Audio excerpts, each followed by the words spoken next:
बॉलीवुड वो ड्रीमलैंड है जहां कदम रखते ही हम सब कुछ भूल जाते हैं। ये है इमोशंस, ड्रामा, रोमांस, एक्शन और कॉमेडी की वो रोलर कोस्टर राइड जिस पर सवार होकर हम पहुंच जाते हैं एक अलग ही दुनिया में। सपनों की वो दुनिया जो ले जाती है हमें हमारी रियल लाइफ से बहुत दूर। शायद यही रीजन है कि बॉलीवुड हमारी लाइफ्स का एक अटूट हिस्सा बन चुका है और बॉलीवुड के इसी फ्लैम्बॉयंट स्टाइल को जेन नेक्स्ट के लिए एक नए अवतार में लेकर आई हमारी आज की story teller. was crazy about the 70s movies, which is why Om Shanti Om came to be. Bollywood movie से मुझे इतना लगाव है, वो मेरे बचपन के बहुत बड़ा इन्फ्लुएंस रहे हैं। एक सिनेमा के लिए मेरा लव है। I think that's what I try to show through the movies. ये है Bollywood story tellers B town के जेन नेक्स्ट डायरेक्टर्स की कहानी और आज की कहानी है S story teller Farha Khan. 70s की बॉलीवुड मूवीज के करिश्मा को अपना इंस्पिरेशन मानने वाली फराह खान ने फिल्म मेकिंग को दिया है अपना दमदार सिग्नेचर स्टाइल। ये सारे फैक्टर्स मिलकर फराह को बना देते हैं बॉलीवुड की सबसे पावरफुल फिल्म मेकर्स में से एक। फराह ने दी हमें कुछ ऐसी हाई ऑन एंटरटेनमेंट मूवीज कि एक बार फिर से बॉलीवुड में लौट आया दौर मसालेदार फन फिल्म्स का। Bollywood cinemas may be far greater than people who are copying Polish and French movies. But our passion and our love for the quintessential Hindi picture जिसको हम बोलते हैं, वो तो कई world में ऐसी बनती ही नहीं है. And I always want to keep making that because these are my homegrown movies. I'm not trying to copy French cinema. I'm not trying to copy American cinema. I want to make Hindi movies. Farah जिनको हम जानते हैं उनकी superbly फिल्मी and extravagant film making style के लिए अपनी movies के लिए फॉरेन लोकेशंस यूज करना पसंद नहीं करती। फराह ऐसे कुछ गिने चुने स्टोरी टेलर्स में से हैं जो अपने सॉन्ग्स तक इंडियन एनवायरनमेंट में शूट करती हैं। जहां मैं हूं ना में दार्जिलिंग का सीनिक एनवायरनमेंट है, वहीं उनकी ओम शांति ओम और 30 मार खान में मुंबई और नेबरिंग लोकेशंस नजर आते हैं। सिर्फ लोकेशन ही नहीं, इवन स्टोरी टेलिंग के मामले में भी फराह ने क्रिएट किया है अपने लिए एक स्पेशल मुकाम जिसकी शुरुआत हो चुकी थी उनकी डायरेक्टोरियल डेब्यू मैं हूं ना से, जो सिर्फ उनके फैंस के लिए ही नहीं कई मायनों में उनके अपने लिए भी स्पेशल है। पहला शॉट में तो I was crying because for me it was like this was a moment I had been waiting for. और जब वो उन्होंने एंट्री दार्जिलिंग के स्कूल में मारी, my dancers went and picked him up on their shoulders and they gave him a really जैसे मैं हूं ना में उसको वेलकम मिलती है वैसे all that happened. So I was all teary eyed and all. मैं हूं ना पूरी तरह से थी बॉलीवुड को फराह का love letter. The film was oozing with homage and tributes in almost every scene. फिर चाहे वो गोलमाल में अमोल पालेकर के कैरेक्टर से इंस्पायर्ड SRK और जायद खान के स्क्रीन नेम्स राम प्रसाद और लक्ष्मण प्रसाद शर्मा हो, या फिर फिल्म में शोले की रेफरेंसेस लाइक SRK's रिक्शा जिसका नाम धन्नो है, भाइयों का मिलना बिछड़ना, एंग्री यंग मैन अमिताभ की तरह जायद खान का अपने डैड के लिए हेट्रेड, बैकग्राउंड में बजता R.D. Burman style music, over the top humour, college romance और एक कव्वाली भी। मैं हूं ना जैसी fresh yet quintessential Bollywood masala movie का आना ऑडियंस के लिए भी एक स्पेशल मोमेंट था, क्योंकि एक लंबे टाइम से लोगों ने ऐसी मूवी नहीं देखी थी जिसमें बॉलीवुड के इन सीक्रेट इंग्रेडिएंट्स का ऐसा बैलेंस्ड डाइट हो। जायद खान और अमृता राव जैसे फ्रेश स्टार्स हों या SRK और सुष्मिता सेन जैसे एस्टैब्लिश स्टार्स, फराह ने सबको दिए कूल न्यू लुक्स। मैं हूं ना में भी I wanted give Amrita Rao and Zayed, though उन्होंने एक फिल्में की थी लेकिन they were completely fresh for that movie. And I think बहुत इंपॉर्टेंट कभी होता है कि अलग किसी को लेकर या अलग कास्टिंग करना, या शाहरुख के साथ specially I like to get a new energy. Sushmita का भी अगर कास्टिंग देखेंगे आप, इट वॉज कम्प्लीटली नॉट जो उसका इमेज है मिस चांदनी के रोल में एज मैं हूं ना। अभी तक लोग उन्हें वही रोल से याद रखते हैं। फराह ने खुद को बॉक्स ऑफिस पर भी प्रूव कर दिया था as a successful film maker और इस मूवी के एंटरटेनमेंट वैल्यू ने इसे बना दिया है एक टाइमलेस मॉडर्न क्लासिक। अगर आप कोई भी डायरेक्टर से पूछोगे तो उनकी फर्स्ट फिल्म जो होती है वो हमेशा उनका फर्स्ट बेबी, फर्स्ट लव जैसा होता है। मैं हूं ना से इम्प्रेस करने वाली डायरेक्टर फराह को इससे पहले हम जानते थे एज बॉलीवुड्स एस कोरियोग्राफर, मगर कोरियोग्राफी से डायरेक्शन में आकर ऐसा मैजिक क्रिएट करने वाली फराह का असली ड्रीम क्या था? और आखिर वो क्या स्पेशलिटी है फरहा में जो उन्हें एक सक्सेसफुल स्टोरी टेलर होने के साथ साथ बना देती है बॉलीवुड के हर बड़े स्टार का बेस्ट फ्रेंड। हम जानेंगे ये सब और बहुत कुछ एक छोटे से ब्रेक के बाद।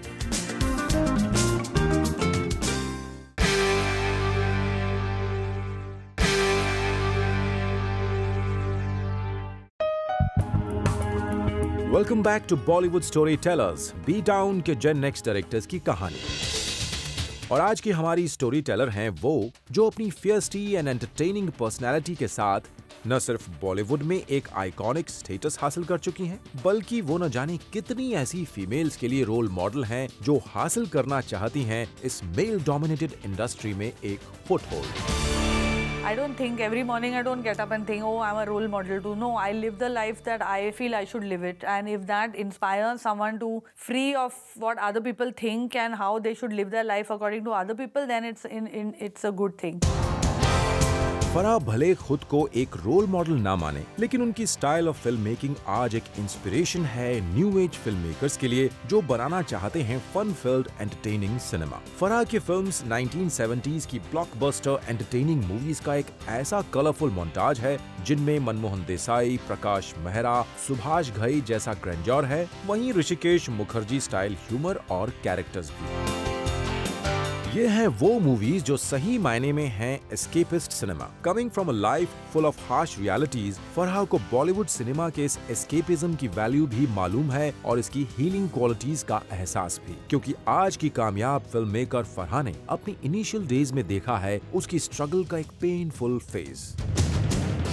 हमारे घर में ना फ्रिज था, ना टीवी था, ना फोन था। अगर कोई घर पे आता था तो ठंडा पानी के लिए भी we had to go neighbours से बर्फ लेके आते थे हम लोग। जो पहले प्यार जो पैसे आए thanks to doing dance shows and all, उससे फ्रिज लिया, फिर एक फ़ोन आया, कार एंड ऑल तो बहुत लेट जाकर, मतलब I think I bought my first car in 1994 और 95। It was second hand car from Sanjay Gupta.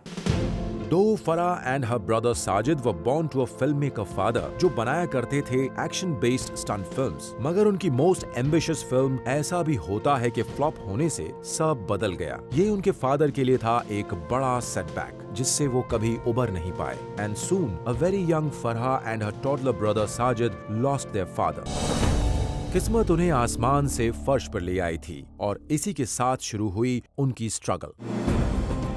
But इससे फरहा को न सिर्फ एज अ पर्सन स्ट्रांग होने में मदद मिली, बल्कि बहुत कम उम्र से ही उनमें एक कम्पेटिटिव स्ट्रीक भी पैदा हो गई। Unlike most of her contemporaries, Farha ने लाइफ को देखा एक अलग नजरिए से और उनका यही नजरिया उनको कॉमन ऑडियंस की होप्स, उनके ड्रीम्स के करीब ले आया। It was literally riches to rags story. तो we don't make a big tragedy out of it because अगर वो दिन नहीं होते तो maybe we would not be जो आज हम हैं, जो हमारे में एक ड्राइव, एक एम्बिशन है, एक हंगर है कुछ करने की, वो शायद नहीं होती। सो आई ऑलवेज थैंक कि शायद मेरा चाइल्डहुड टफ था, इसलिए we became tougher people. Farah का यही कम्पेटिटिव नेचर उनको बना देता है एक परफेक्शनिस्ट भी, बिकॉज उनके भीतर की ये कम्पेटिटिवनेस उनको हर वक्त कुछ न कुछ अलग और बेहतर करने की इंस्पिरेशन देती है। बिल्कुल बॉलीवुड फिल्म्स के हीरोज की तरह ही यहाँ भी एक लंबा स्ट्रगल उनके सामने था, जिसमें फरहा किसी फिल्मी हीरो की तरह लगातार अपने लक्ष्य को पाने की कोशिश करती रही और अपना सफर तय करती रही। मगर फिल्म मेकर बनने का सपना देखने वाली फरहा कोरियोग्राफर कैसे बनी? I was assistant to Mansoor Khan and the choreographer didn't come to shoot the song. And fortunately for me, I was the only person who had any experience of dance in that unit. So because Mansoor को रुकना नहीं था 5 दिन, तो उन्होंने मुझे ये chance दिया। एज अ कोरियोग्राफर, फरहा का डेब्यू सॉन्ग पहला नशा पहला खुमार बन गया इस मूवी का सबसे सक्सेसफुल सॉन्ग और फरहा बन गई बॉलीवुड की मोस्ट सॉट आफ्टर कोरियोग्राफर। उनके सॉन्ग्स हमेशा बॉलीवुड के मोस्ट इनोवेटिव सॉन्ग्स माने जाते हैं। ऑलमोस्ट 2 डेकेड्स बाद भी ट्रेन पर कोरियोग्राफ्ड छैया छैया लोग अब तक नहीं भूले हैं। एज अ कोरियोग्राफर 10 साल हो गए हैं, I still have to top that. So Mani sir, what are you doing? Come on, let's do something like Chaiyya Chaiyya. Farah अब बन चुकी थी बॉलीवुड की सबसे बिजी कोरियोग्राफर, मगर उनका असली ड्रीम अभी भी बाकी था, to become a film maker. गाने कोरियोग्राफ करती थी और मैं डायरेक्टर्स को देखती थी और मैं सोचती थी यार ये भी डायरेक्ट कर रहे हैं और मुझे डायरेक्शन का चांस नहीं मिल रहा है। So direction was something I always wanted to do. Choreographer मैं बाय चांस बन गई।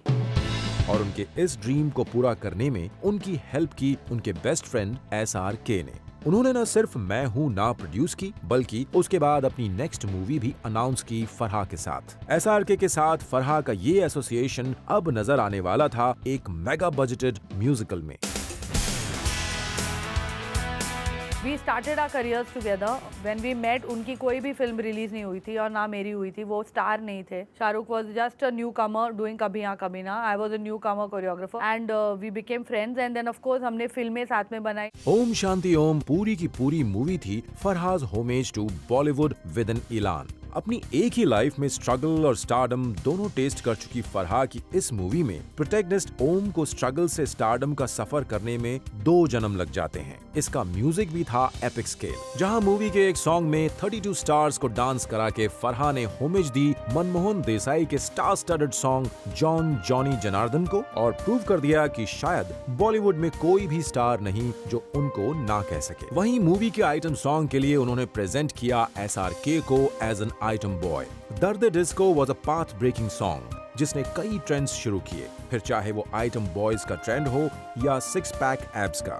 He better be grateful for that. I was like, come on, अभी तेरा शर्ट उतारती हूँ, 6 पैक बनाओ। So and I'm very grateful that he didn't do it for anyone else and he did it for me. But he I think was very excited with his own body. He used to keep watching himself in the mirror and I know exactly what that feels like. इतना ही नहीं, फरहा ने ओम शांति ओम के साथ बॉलीवुड में launch की one of the most beautiful actresses of our times, the gorgeous Deepika Padukone. किसी भी actress के लिए ओम शांति ओम जैसी फिल्म है एक ड्रीम डेब्यू। फरहा के डायरेक्शन में SRK के ऑपोजिट ऐसा अहम रोल मिल पाना एक सपने से कम नहीं था। But Farha, who is known for having an eye for new talent, chose Deepika over several other new faces। और स्टार मेकर फरहा के डायरेक्शन ने डेब्यूटेंट दीपिका को बना दिया ओवरनाइट सेंसेशन। जब मैंने उसका टेस्ट किया वो मुझे लगी कि ये शांति के रोल में अच्छी रहेगी। वैसे वो स्टार कभी भी बन सकती थी। If I had not launched her, कोई ना कोई उसे लॉन्च कर देता, लेकिन I am glad that I got to launch her because we really presented her the way she should be presented. An entertaining story, ensemble star cast, a super hot lead pair, foot-thumping music and Diwali release. ये था वो blockbuster combination जिसने बना दिया ओम शांति ओम को उस साल की सबसे बड़ी हिट मूवी। इस मूवी की सक्सेस की सबसे बड़ी कीमत जो फरहा को चुकानी पड़ी वो थी अपने ओल्ड फ्रेंड संजय लीला भंसाली की दोस्ती। SRK, Farah and Bhansali locked horns to get Diwali release for their films और एक ही दिन रिलीज दोनों मूवीज का बॉक्स ऑफिस पर फेट बिल्कुल ऑपोजिट रहा। जहां Om Shanti Om was declared a blockbuster, Bhansali's Saawariya was a complete disaster. लेकिन ओम शांति ओम के बाद सुनने में आने लगी बेस्ट फ्रेंड्स फरहा और SRK के बीच भी दूरियों की खबर।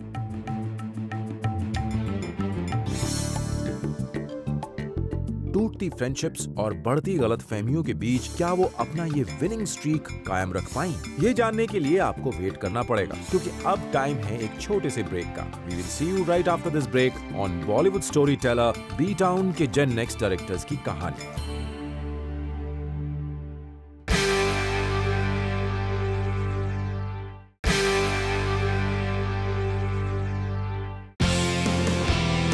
Hello and welcome back to Bollywood story tailors.